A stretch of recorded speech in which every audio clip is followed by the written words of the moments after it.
Assalamualaikum warahmatullahi wabarakatuh. In the name of Allah, the most gracious, the most merciful, Excellency Dr. Nifuddin Madan, Excellency, all my teacher, Excellency, my friends, and my family. I will explain about different types of sneezes.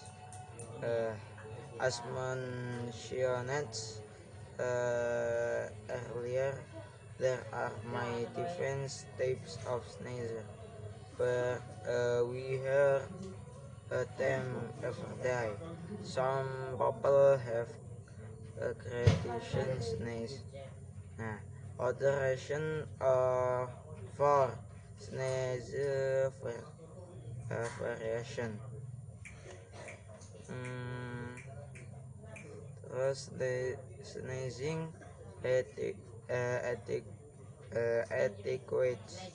how to sneeze property, as the contents for disease control and prevention atau DCTC points out, sneezing is one way the illness and diseases and sprains. Thus, etiquette the sneezing in Islam. Do you know that Allah Azza wa Jal likes sneezing, but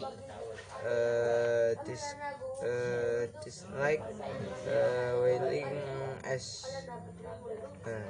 a Muslim, you can even gain regret by sneezing.